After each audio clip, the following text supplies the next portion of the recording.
Amin.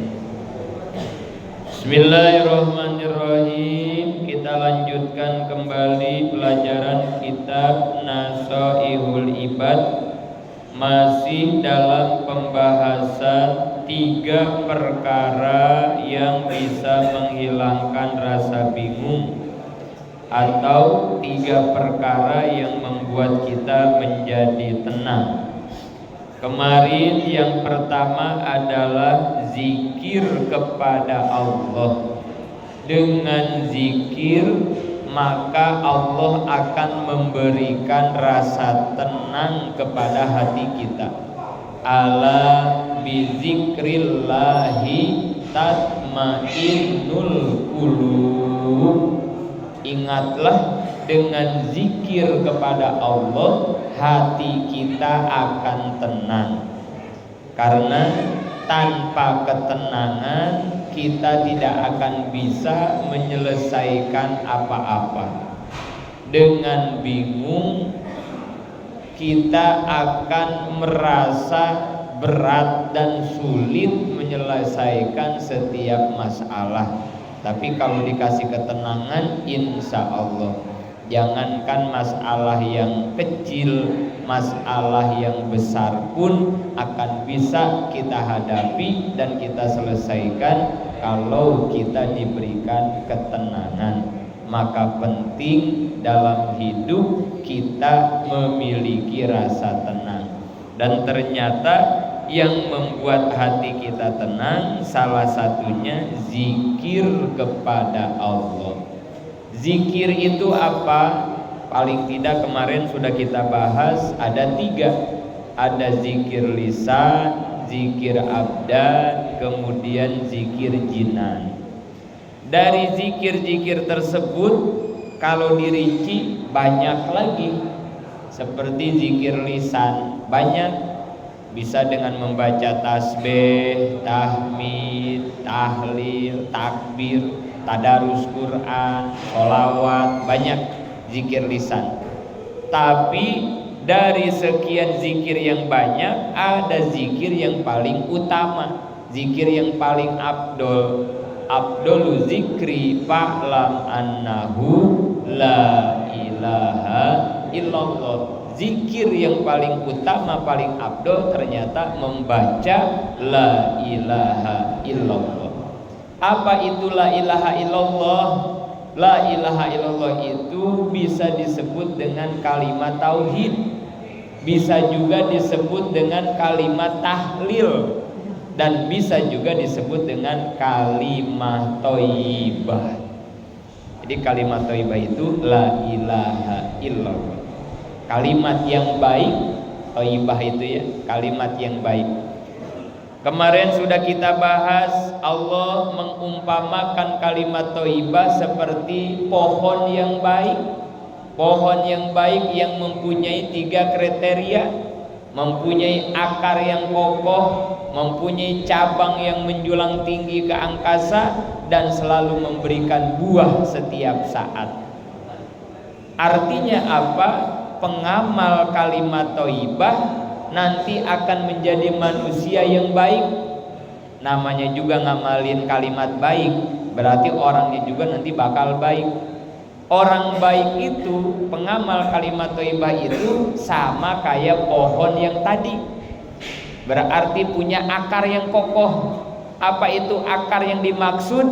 Akidah yang kuat, iman yang kuat.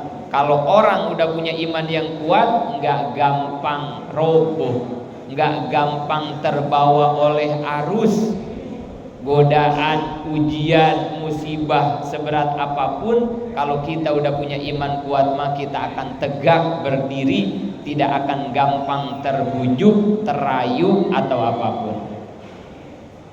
Kenapa ada koruptor? Kenapa ada ini, ada itu yang maksiat segala macam? Kenapa ada yang melakukan dosa dan lain-lain? Masalahnya satu saja, karena imannya belum begitu kuat. Kemarin sudah kita bahas, iman manusia ada yang kayak lilin, ada yang kayak lampu 5 watt, ada yang kayak lampu 100 watt, ada yang kayak mercusuar misalnya, lampu yang lebih jauh jaraknya, beda-beda cahaya iman di dalam hati kita. Kalau yang baru kayak lilin, jangankan kena angin yang gede, mungkin kena bersin kita aja mati lilin mah. Tapi kalau lampunya udah kencang, udah besar wattnya, kena apapun dia tidak akan mati. Bahkan cahayanya bisa menerangi kepada orang lain. Begitulah iman manusia. Ada yang lemah, ada yang sedang, ada yang kuat, dan bahkan ada yang bisa menyinari kepada orang lain. Maka itu penting kita jaga, kita pupuk agar iman kita terus menguat, bertambah. Jadi pengamal kalimat thayyibah yang pertama akan mempunyai akidah iman yang kuat, akar yang kokoh. Insya Allah tidak akan mudah diombang-ambing, terbujuk rayu oleh situasi dan keadaan apapun. Jangankan digoda harta, wanita, tahta, nyawa sekalipun rela ia korbankan demi mempertahankan akidahnya, demi mempertahankan imannya. Itulah pengamal kalimat thayyibah. Yang kedua, cabangnya menjulang tinggi. Artinya apa? Pengamal kalimat thayyibah hidupnya penuh dengan ibadah, hidupnya penuh dengan amal soleh, sehingga malaikat sibuk bolak-balik nyetorin amalnya ke hadapan Allah Subhanahu wa taala. Turun naik ke dunia, ke langit, ke dunia, ke langit, membawa dan menyetorkan amal-amal solehnya. Karena hidupnya gak ada yang sia-sia, waktunya gak ada yang mubazir. Semua waktunya, semua hidupnya, semuanya menjadi nilai ibadah kepada Allah Subhanahu wa taala. Wa anil lagwi mu'ridun, terhadap perlakuan, terhadap kegiatan yang tidak ada gunanya, pengamal kalimat thayyibah pasti menghindari. Tidak akan ada kegiatan yang tidak ada gunanya bagi para pengamal kalimat thayyibah. Tapi orang yang tidak paham kalimat thayyibah, habis waktu, habis umur, habis kesempatan, tidak menjadi nilai apa-apa, kosong semuanya. Waktunya hanya dihabiskan untuk mengikuti hawa nafsunya. Begitu sakaratul maut tiba, begitu dia sampai ke akhirat, baru dia sadar, ya Allah, saya menyesal waktu yang sedikit dulu di dunia tidak saya gunakan untuk beribadah. Itulah orang-orang yang tidak mengamalkan kalimat thayyibah. Maka itu penting kita memahami kalimat thayyibah agar hidup kita tidak sia-sia. Waktu dan kesempatan yang Allah berikan kita gunakan dengan sebaik-baiknya. Ketiga, pengamal kalimat thayyibah adalah yang selalu memberikan buah. Artinya apa buah? Selalu memberikan manfaat untuk orang lain. Dimanapun ia berada, dia selalu memberikan kemanfaatan. Khairun nas anfa'uhum linnas. Manusia terbaik adalah manusia yang paling bermanfaat. Orang baik adalah orang yang paling bermanfaat untuk orang lain. Tidak hanya baik, tapi kalau tidak bermanfaat untuk orang lain, maka orang baik harus menjadi manfaat. Jangan sebaliknya, kehadirannya bikin resah orang, kehadirannya bikin masalah kepada orang lain. Bukan seperti itu. Pengamal kalimat thayyibah punya harta-hartanya manfaat untuk orang lain, punya ilmu-ilmunya manfaat, punya tenaga-tenaganya manfaat, punya ide gagasan baik, pemikiran ide gagasannya pun bermanfaat untuk orang banyak. Itulah pengamal kalimat thayyibah. Maka penting kita harus memahami apa itu la ilaha illallah, apa itu kalimat thayyibah. Kemarin kita sedang membahas tentang kalimat thayyibahnya di fotokopian yang sudah dibagikan. Silakan disimak dan kita lanjutkan penjelasannya. La ilaha illallah arti aslinya tiada Tuhan selain Allah. Tetapi makna perincian dari la ilaha illallah ini luas dan dalam. Salah satunya yang disampaikan oleh guru kita, Guru saya di Tasik, di Manunjaya, wa ajengan Allahu yarham. Kalimat thayyibah dibagi menjadi 4. La maujuda, la ma'buda, la matluba, la maqsuda. Kemarin kita sedang membahas la maujuda illallah. Dipahamin pelan-pelan, diperhatikan supaya nanti zikir kita, bacaan la ilaha illallah kita lebih mantap. Enggak kayak kemarin mungkin sebelum kita paham, hambar zikir kita, la ilaha illallah kita kurang nendang karena emang kita enggak paham penjelasan dari la ilaha illallah. Maka mudah-mudahan nanti setelah kita kaji, kita dalami, nanti ketika zikirnya lebih mantap lagi ketika kita membaca la ilaha illallah. Kenapa demikian? Karena la ilaha illallah seabdol-abdolnya zikir yang bisa menuntun dan menghantarkan kita ke gerbang surganya Allah Subhanahu wa ta'ala. La maujuda illallah. Pertama itu kemarin ya. La maujuda illallah. Tidak ada yang ada kecuali Allah. Pahami pelan-pelan ya. Jadi makna la maujuda illallah, la ilaha illallah yang pertama, la maujuda illallah artinya tidak ada yang ada kecuali Allah. Berarti selain Allah ada atau tidak? Enggak ada. Wajib kita yakini selain Allah itu tidak ada. Tapi buktinya kita ada. Sekarang kita ada. Nah, ini bahasannya ya. Ketika Allah mengadakan kepada kita, memaujudkan kepada kita, maka pasti otomatis yang akan Allah adakan 4 hal. Kemarin itu ya, 4 hal. Setiap Allah mengadakan kita, mewujudkan kita, maka pasti otomatis serta-merta Allah akan mengadakan 4 halnya pula. Kemarin yang pertama di sini. Menunjukkan apa kemarin di sini? Tempat. Jadi ketika Allah mengadakan kita, Allah pun mengadakan tempatnya. Bicara tempat, tempat ada 2, di sini dan di sana. Yang ada yang mana? Yang di sini. Yang di sana ada apa enggak? Enggak ada. Karena yang di sana enggak ada, jangan suka mikirin yang kagak ada. Pikirin mah yang ada aja. Sekarang kita lagi ada di pesantren ini, di lapas ini, udah kita fokus aja sama tempat yang ini. Apa yang bisa kita lakukan di tempat yang ini? Gak usah mikirin tempat-tempat yang lain, karena pada hakikatnya tempat yang lain itu nggak ada. Sekarang kita lagi di blok santri, udah kita fokus ke tempat ini di blok santri. Jangan mikirin di masjid, jangan mikirin di kamar mandi, jangan mikirin di lapangan. Jaga pikiran kita, jangan ngawur kemana-mana. Karena sekarang kita lagi ada di blok santri di sini. Nanti habis ini kita pindah ke tempat lain, fokus lagi di tempat tersebut. Jangan mikirin tempat-tempat lain. Begitu saja kehidupan kita. Jangan pernah memikirkan yang tidak ada. Itu tempat. Yang kedua, begini. Begini menunjukkan apa kemarin? Keadaan situasi. Keadaan juga ada 2, begini dan begitu. Yang ada yang mana? Yang begini. Yang begitu ada enggak? Enggak ada.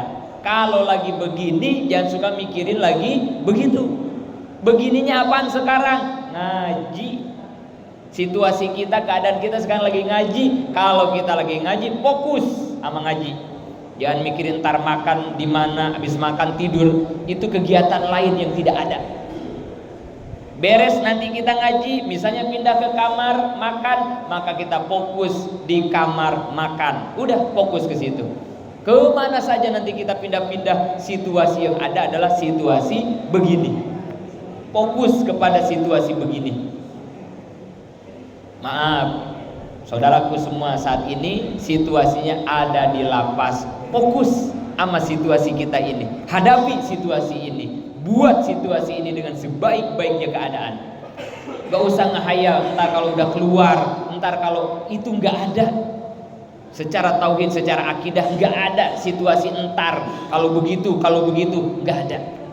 Jangan memikirkan itu, nggak ada. Pikirkanlah situasi sekarang kita ada di tempat yang ini. Ketiga, kemarin, sekarang. Di sini begini sekarang. Menunjukkan apa sekarang? Waktu. Kemarin sudah saya sampaikan, waktu ini susah didefinisikan.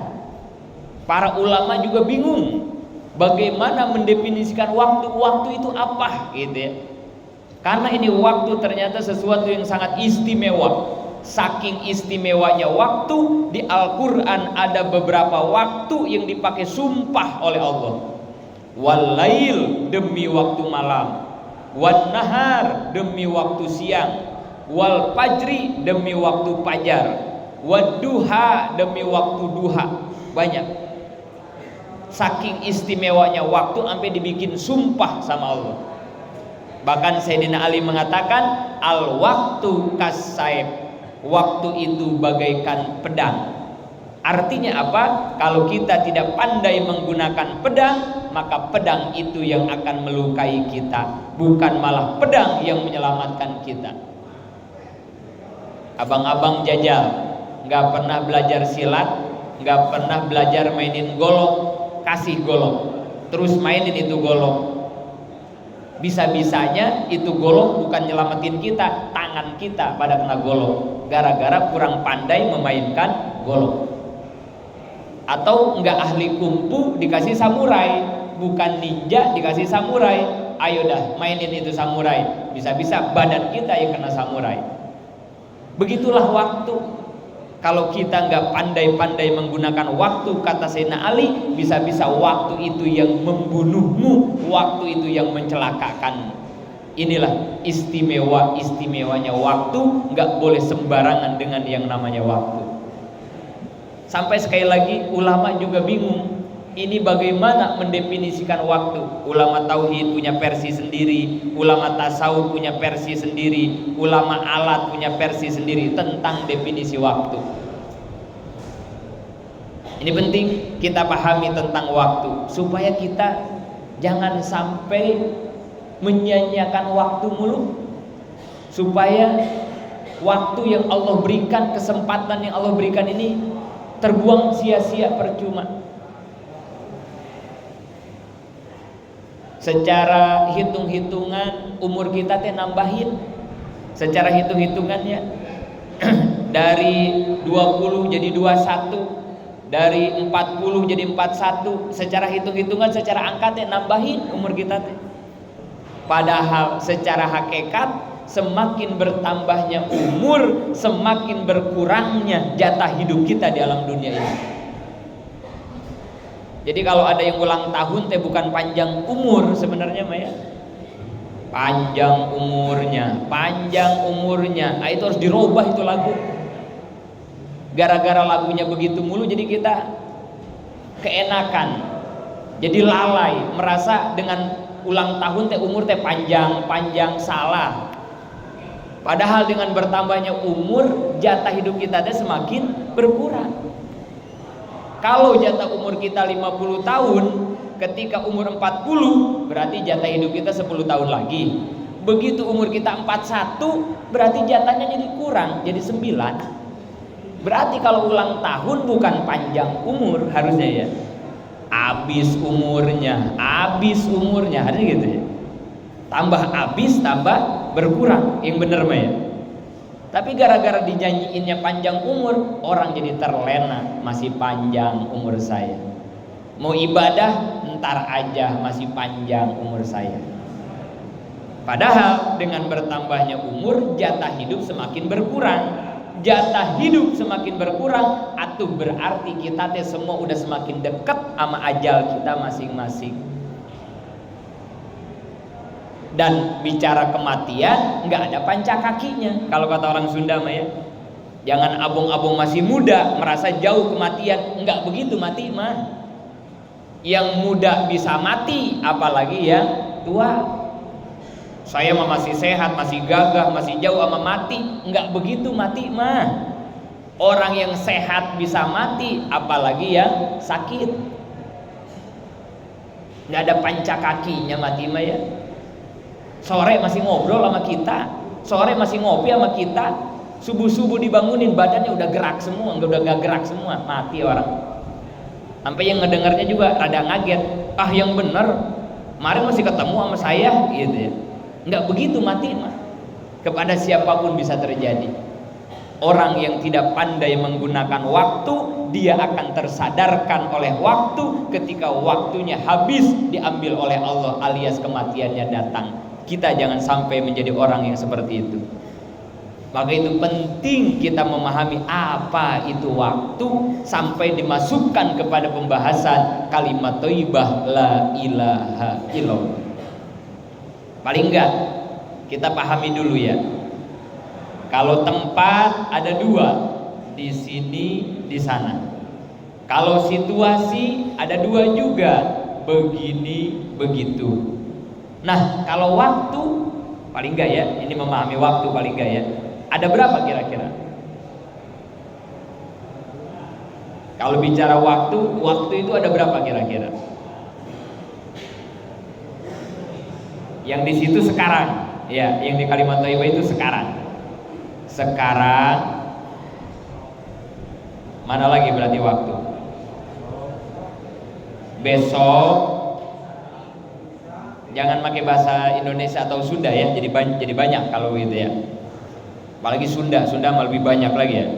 Ayeuna, isukan, kamari, pageto, isukan deui, jadi lo banyak. Make versinya ilmu alat aja ya. Sekarang, besok, kemarin, 3 aja dulu ya. Zaman hal, zaman madi, zaman istiqbal, 3.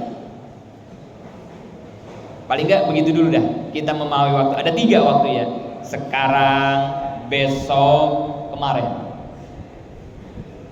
Dari 3 waktu itu yang Allah berikan ke kita, sebetulnya waktu yang ada ya, kita membahas lama wujuda tentang keberadaan. Sebetulnya waktu yang ada secara hakikat sebenar-benarnya ada yang sekarang, yang kemarin, apa yang besok? Sekarang.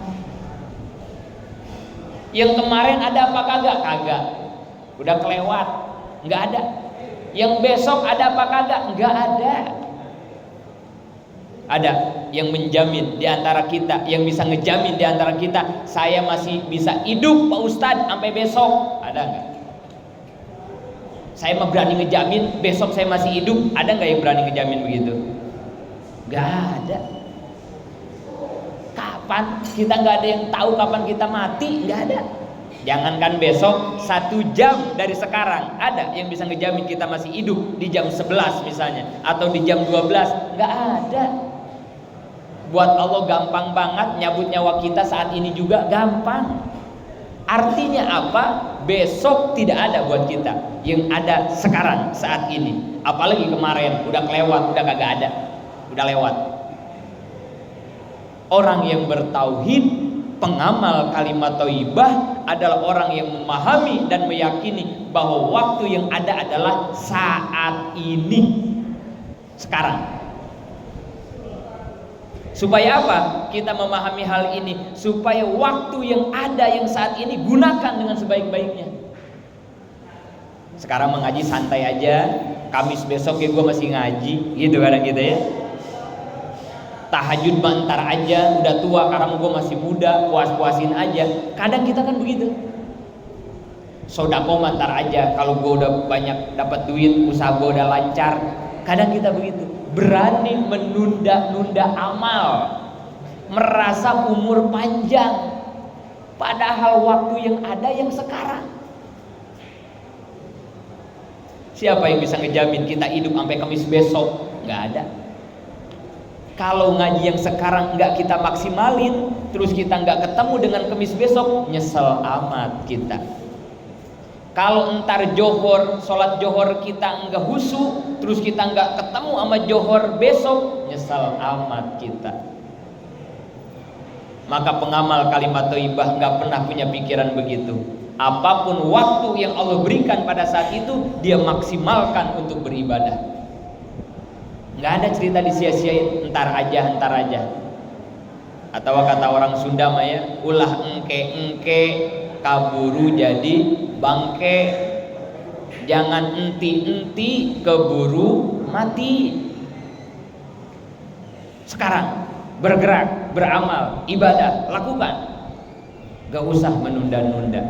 Karena waktu kita yang ada adalah saat ini sekarang. Maka salah satu ulama tasawuf mengingatkan kepada kita, salah satu kunci supaya sholat kalau pengen khusyuk, sebelum sholat rasakan bahwa sholat ini adalah sholat kita yang terakhir. Itu salah satu tip dari ulama tasawuf supaya sholat kita khusyuk, katanya begitu. Jadi sebelum takbiratul ihram, rasakan dulu di hati. Ini bukan ngedoa supaya pendek umur, bukan ya. Ini hanya penjiwaan supaya sholat kita nggak ngelamun. Jiwai, rasakan, ya Allah, andai sholat ini menjadi sholat saya yang terakhir. Supaya apa? Supaya kita bisa maksimalkan sholat yang akan kita laksanakan ini. Bukan hanya sholat, mau ngaji juga sama ya. Tadi kita mau ngaji, rasakan, ya Allah, kalau ini ngaji menjadi ngaji saya yang terakhir. Maka begitu kita ngaji, kita pasti akan memaksimalkan ngaji kita yang saat ini. Nah, paling enggak memahami waktu segitu dah diantaranya gitu ya.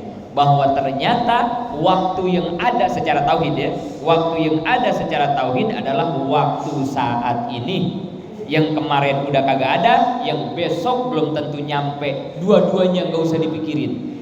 Entar aja ibadah mah, entar aja sodakoh mah, nggak ada entar dalam tauhid, dalam hidup nggak ada entar, yang ada sekarang.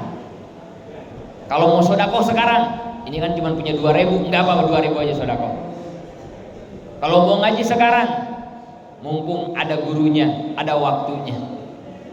Jangan entar aja ngaji mah, entar aja jangan. Kalau mau tadarus Quran sekarang, jangan nunggu ntar aja Ramadan. Kalau nyampe ke Ramadan, jadi itu yang harus kita tanamkan. Akhirnya kita tidak berani lagi menunda-nunda amal. Ada kesempatan sikat, langsung kita gunakan. Kemudian dalam tasawuf pun kita diingatkan oleh ulama-ulama sufi tentang waktu yang dua tadi, yang kemarin sama yang belum, yang besok. Kadang kita suka mengingat masa lalu. Nah ini ya, ini kaitan sama waktu juga ya, nyambung ke sini supaya menjadi pelajaran buat kita. Ini penyakit kita nih. Kadang kita suka nginget-nginget masa lalu, ya udah kelewat. Kan itu teh kagak ada, tapi suka diinget-inget ya. Padahal kalau kemarin gua gitu, kita suka itu ya. Dalam tasawuf, dalam agama nggak boleh nginget-nginget waktu yang udah kelewat, nggak boleh. Kenapa? Karena kalau orang terlalu mengingat-ingat masa lalu, yang ada dalam hatinya penyakit nyesel, dongkol, sedih, hazan. Maka nggak boleh dalam hidup ingat-ingat, jangan. Kali-kali doang ya, pengalaman yang udah terjadi jadikan pelajaran, kan gitu doang paling gitu ya. Kalau dinasehatin ya, yang udah jadikan pelajaran aja supaya besok nggak begitu. Segitu doang ya. Selebihnya jangan dipikirin. Kalau dipikirin kita jadi sedih, hajan, jadi nyesel, jadi sedih. Coba kalau tadi duit gua nggak taruh di lemari kagak hilang, kan udah hilang duitnya juga. Udah nggak usah diingat-ingat. Gue nyesal banget tadi duit gue jajan nggak bawa. Coba kalau gue bawa nggak hilang, udah itu udah terjadi, udah. Hanya melahirkan penyesalan dan kesedihan doang. Udah jadiin pelajaran aja, besok lagi jangan naruh duit di situ. Nah udah gitu aja. Kita naik mobil nggak selamanya ngelihat kaca spion, lebih fokus mah kita lihat ke depan kaca yang gede, spion mah kali-kali doang, kan begitu. Hidup kayak begitu. Jangan terlalu banyak ngelihat spion, nabrak, bisa-bisa gitu ya. Fokus ke depan, fokus yang sedang kita hadapi gitu. Jadi kata ulama tasawuf, jangan suka ingat-ingat masa lalu. Pertama udah kagak ada, yang kedua hanya membuahkan penyesalan. Udah cukup jadiin pengalaman dan pelajaran supaya ke depan kita nggak begitu lagi. Udah gitu aja. Itu yang pertama. Yang kedua, nggak boleh mikirin waktu besok, masa yang akan datang berarti ya. Dalam tasawuf nggak boleh mikirin waktu yang akan datang, nggak boleh. Waktunya belum ada udah dipikirin. Kenapa? Nggak boleh mikirin waktu yang akan datang. Nanti akan terjadi rasa haop. Kalau tadi hajan, ingat-ingat masa lalu hajan, sedih, nyesel, prihatin. Kalau mikirin waktu yang akan datang jadi haop. Haop itu apa? Takut. Mau nikah, ada bujangan nih, mau nikah misalnya ya. Nikahnya belum, udah dipikirin.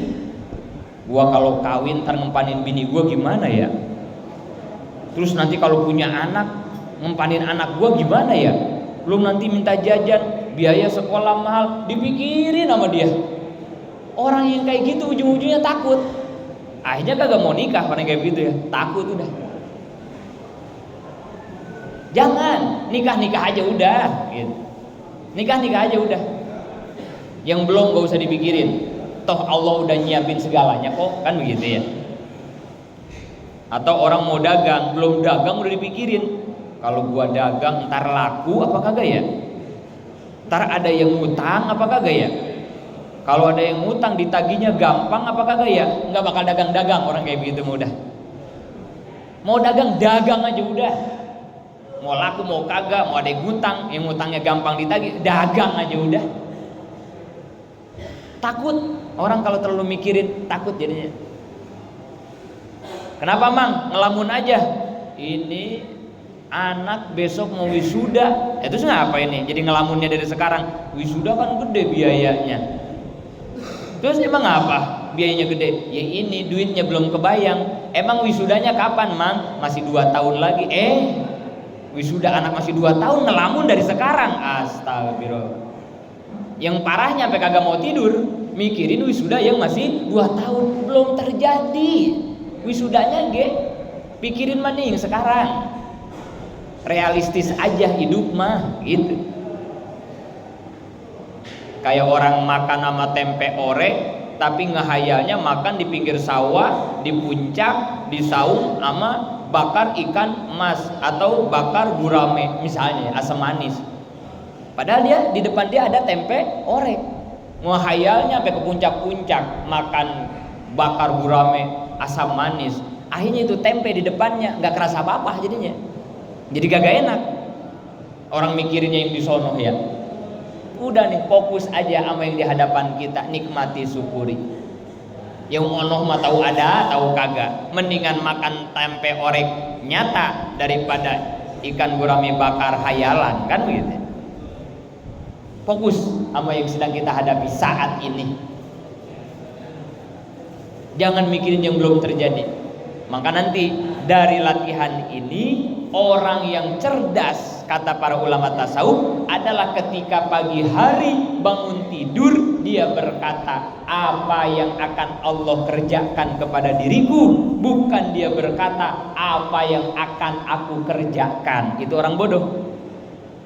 Jadi orang cerdas mah yang mengatakan dalam dirinya pagi-pagi ya bangun tidur dia langsung berkata dalam dirinya, apa yang akan Allah kerjakan kepada diriku, bukan apa yang akan aku kerjakan. Itu mah orang bodoh.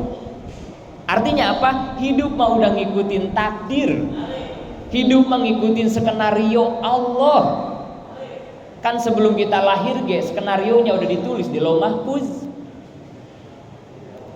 Umur 4 bulan ketika kita di kandungan ibu ya, bikat birizkihi wa ajalihi wa amalihi sakiyun au saidun. Udah ditetapin umur kita baru 4 bulan. Sebelum kita ada di Lauh Mahfuz udah ditulis, gua bakal bikin si Anu umurnya sekian, jodohnya ke dia, anaknya, semua udah rapih sama Allah, ditulis di Lauh Mahfuz sebelum kita ada. Artinya apa? Ketetapan rezeki sudah lebih dulu adanya dibanding adanya kita. Terus kenapa kita harus bingung, sok-sok mikirin gua makan apa, gua nanti ngapain, kan udah beres, semuanya juga udah beres. Udah Allah susun rapih, skenarionya udah rapih, alur ceritanya udah ada. Kayak begini, ada artis mau syuting, mau main film, Kan itu artis kalau mau syuting sama sutradara sama produser dikasih alur ceritanya, cara ngomongnya, perannya dikasih tuh. Surang berapa lembar, fotokopiannya dikasih, printannya dikasih, diapalin. Artinya apa? Artis nanti pas syuting gak usah mikirin, ntar saya ngomong apa ya, ntar gimana, gak usah dialog, enggak, itu aja baca, apalin. Itu yang udah rapi itu dibikin sama sutradara sama produser, ikutin aja alur itu, gitu. Tugas artis apa? Memerankan peran dengan sebaik-baiknya peran. Kalau dia dijadiin peran orang gila, maka perankanlah orang gila senatural-naturalnya orang gila. Kalau dia perannya menjadi seorang kiai, maka berperanlah menjadi seorang kiai. Orang kaya, orang miskin, semuanya. Tugas artis mah begitu doang. Gak usah ngarang-ngarang, ntar begini nih, ntar nggak usah, kan udah ada semua rapi. Bahkan kalau ada yang coba-coba merubah teks, merubah alur cerita, bisa-bisa sama sutradara dipecat artis kayak begitu. Apalagi kalau tidak terima peran. Kenapa saya jadi orang gila? Kenapa saya nggak diperanin jadi orang waras aja? Dia protes sama sutradara, apa kata sutradara? Sono lu, kalau nggak mau nurut sama gue mah cari aja PH film yang lain, jangan ikut PH film gue. Diusir kita. Sama kayak Allah juga dalam hadis qudsi, Allah ngasih ultimatum keras sama kita. Malam yardo biqodoi walam yasbir ala balai fal yahruj minad dunya wal yajtahid robban siwai. Kalau ada orang yang enggak ridho terhadap ketetapanku, ada orang yang kagak sabar terhadap balaiku, keluar aja dari muka bumiku, cari lagi Tuhan selain aku, kata Allah. Diusir kita sama Allah. Kalau diusir dari Bekasi bisa pindah ke Garut, gampang ya. Diusir dari Garut pindah ke Majalengka, gampang.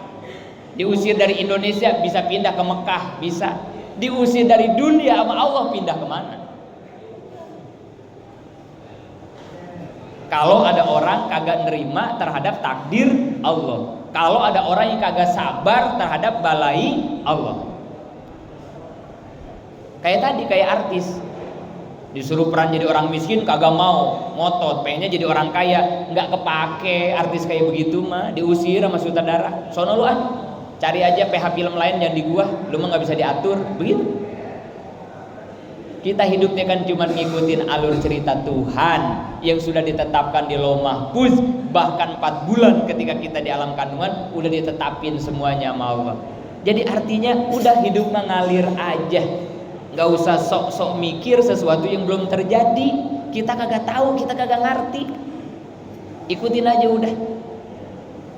Jangan segera berplanning misalnya begitu ya, begini nih, begitu tuh, kan rencana kita mah gagal mulu kebanyakan gitu ya. Pengennya mah ini, hasilnya mah gimana? Karena keinginan kita nggak bakal bisa ngelawan keinginan Tuhan. Allah punya irodat, Allah punya keinginan. Keinginan kita nggak bisa ngalahin keinginan Allah. Ana uridu wa anta turidu wallahu fa'alul lima yurid. Saya punya keinginan, jamaah semua juga punya keinginan, tapi ingat yang punya keinginan sebetulnya adalah Allah. Maka ya boleh-boleh aja berplanning, boleh berencana, boleh punya boleh, tapi tolong diingat keinginan kita nggak bisa ngalahin keinginan Tuhan, gitu. Pengen banyak, pengen banget punya mantu ustad, pas kawin anak kita mah begitu kan. Udah direncanain, udah dimusawarahin, udah matang, gagal. Kita mau begitu. Kalau nggak ingat sama kayak beginian, stres gitu ya. Maka pentingnya kita memahami hal-hal kayak begini sebagai dasar buat kita ya, supaya lebih stabil akhirnya kita, lebih nerima kepada keadaan. Dan sering saya sampaikan, tidak ada takdir yang buruk yang Allah berikan kepada kita. Wa ma khalaqta haza batila. Semua takdir yang Allah berikan kepada kita itu baik. Kalau nggak baik pasti lebih baik, kalau nggak lebih baik pasti semakin baik. Walaupun kadang kata kacamata kita mah nggak enak takdirnya ya, sakit kagak enak, lagi dagang ketipu kagak enak, itu kan kagak enak semua kata kita ya. Padahal itulah takdir yang terbaik dari Allah kalau kita bisa nerimanya. Kayak orang mau bisnis ke luar negeri, proyeknya miliaran, di jalan mau ke Bandara Soekarno-Hatta macet, gara-gara macet ketinggalan pesawat. Gara-gara ketinggalan pesawat nggak jadi dia meetingnya. Gara-gara nggak jadi meeting kan gagal jadinya tuh proyek miliarannya. Ketika macet dia murka semurka-murkanya terhadap takdir, terhadap realita. Supir diomelin, keluar diomelin semua sama dia. Tapi begitu 1 jam dari kemacetan itu, setelah dia terlambat nggak bisa keluar negeri, dia dapat kabar ternyata pesawat yang akan ditumpanginya tadi meledak, kecelakaan, dan semua penumpangnya mati. Apa yang ia katakan setelah mendengar itu? Alhamdulillah ya Allah, untung macet. Coba kalau tadi nggak macet, saya udah mati kayak pesawat, kayak orang-orang yang di pesawat tadi. Kadang kita begitu ya, baru ngeh takdir ini baik setelah Allah menampakkan hikmahnya. Coba kalau sadar dari awal, nggak usah digituin dulu kan begitu ya. Karena yakini takdir cuma 3, kalau nggak baik pasti tambah baik, kalau nggak tambah baik pasti semakin baik. Nggak ada takdir buruk. Ingetin, wa ma khalaqta hadza batila. Nggak ada takdir buruk. Anak mati, usaha bangkrut, istri ninggalin, pokoknya yang pahit-pahit kata kita, semuanya ada yang terbaik. Pasti ada rahasia hikmah di balik semua itu. Yang penting kitanya nerima, jangan banyak protes kayak artis tadi. Nanti nggak kepake sama Allah kalau begitu. Kan kalau nerima mah peran jadi orang gila diperanin jadi orang gila, perannya juga natural kayak orang gila, kan ntar beres syuting dapat honor, kan begitu. Yang jadi orang waras honornya sama, yang jadi orang gila juga honornya sama, karena sama-sama kerja di PH film itu. Kita sama, saya katanya jadi ustadz, jamaah katanya jadi murid, ini mah peran doang, gaji kitanya mah sama. Kita sama-sama ngaji, waktunya juga sama, Tuhan yang ngegaji kitanya juga sama. Beres ngaji, saya dapat pahala 10 misalnya, atau jamaah juga sama pahalanya 10. Kenapa jadi sirik sama peran saya? Pengen kayak Pak Ustadz, biar di depan bisa ngajar, ngapain? Sama aja. Ini bukan udah bagian dari Allah, kita udah diperankan masing-masing. Mau jadi orang miskin kek, jadi orang kaya kek, jadi kiai kek, sama aja. Yang penting apa? Kita harus profesional memerankan setiap peran kita masing-masing. Walaupun perannya jadi kiai, kalau kiai nggak benar mah perannya, atau mendingan jadi murid, tapi muridnya perannya bagus, itu yang bakal kepake sama Tuhan. Ya, jadi kaitan dengan masalah waktu ini kita terus mempelajari, merenungi betapa ya Allah, waktu yang Allah berikan kepada kita jangan pernah kita sia-siakan. Dan tadi ternyata nggak boleh kita ngingat-ngingat waktu yang udah lalu, dan nggak boleh terlalu memikirkan waktu yang belum datang. Fokus saja dengan waktu yang saat ini yang Allah berikan kepada kita. Nah, itu definisi waktu dari sisi lain lah gitu ya. Nah, nanti insya Allah pada pertemuan berikutnya kita akan bahas lagi, ada lagi definisi waktu, patokan waktu dari versinya ulama-ulama tauhid, insya Allah nanti ya. Jadi ada lagi apa itu waktu secara ilmu tauhid, waktu yang membawa kepada kita menjadi baru dan seterusnya. Insya Allah pada pertemuan berikutnya akan kita sampaikan. Mudah-mudahan panjang umur, sehat, kita bisa bertemu kembali. Amin ya Allah ya Rabbal Alamin.